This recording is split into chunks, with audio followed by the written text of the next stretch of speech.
CSX, one of 6 Class 1s in the United States and primary competitor to Norfolk Southern. Rail fans know them for their SD70AC rebuilds, their surviving Dash 8s, their SpongeBob Cab SD40-3s, their unique heritage units, or the legendary YN2 paint scheme. But among all the equipment that CSX has rostered over the last 46 years, there is one rather niche locomotive model that has served the yards of CSX from 2002 through to 2015, and that locomotive is the RCPHG4/G6. Starting in 1976 with the introduction of the C30-7 to compete against EMD's SD40-2, and then a year later, introducing the B23-7 in 1977 to compete with the GP38-2, and in the same year, the B30-7, and a year after that, at the C36-7, and a year later, the B36-7 in 1980, completing the Dash 7 series.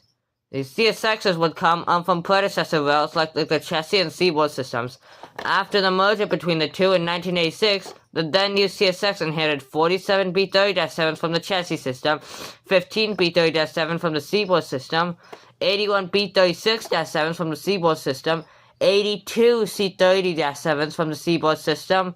Upon the merger, the 225-7s from the chassis and seaboard systems would be repainted into YN1 and later YN2. They would continue serving normal service lives under their new owner until the late 1990s, when they would get downgraded to local and yard duties, and by the early 2000s, they would start getting retired, sold, scrapped en masse.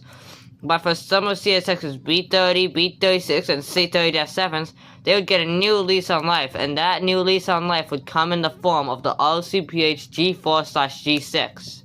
The first RCPHG4/G6s would be rebuilt in 2002, being among the last locomotives painted in YN2. Only 2 locomotives were ever repainted into YN3, those being 9136 and 9151. The drones would be rostered in the 9100 and 9200 series, with the 4 G6s being rostered into 9103 through 9104. As we can see in this video by Hot Rails Productions, the drone's body wasn't changed, except for the radiators being removed and the RC antennas being visible on the roof.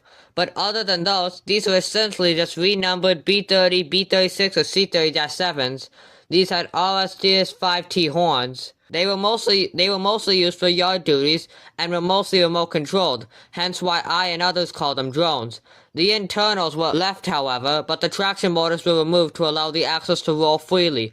The control stances were left, despite not really being used. The drones did not have batteries and had to be plugged into a normal locomotive to function. CSX eventually decided these drones were not worth spending money on, as they were essentially useless unless plugged in to a normal locomotive with an MU cable. And around 2012, the RC equipment would be removed, and they would start getting put in deadlines. 5 drones survived in storage in Grand Rapids, Michigan, up until 2015, when they would be scrapped, marking the end for this niche locomotive model. CSX actually had 4 different types of drones, not just Dash 7s, but GP40-2s, which ironically competed with the Dash 7s back in the 1970s and 80s. Those were turned to drones and classified as RCPHE4s.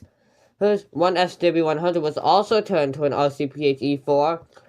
The 4 RCPHG6s were XC-1 7072, 7029, 7030, and 7091. The RC equipment that was taken off the drones back in 2012 was put onto normal GP3040s, GP38s, SD40s, and even some SD50s. The RCPHG4/G6s were usually found switching yards with other road switching power, like MP15s, SWs, and Jeeps. They were very rarely seen on mainline freights, but could occasionally appear on them to go from yard to yard when they were reassigned.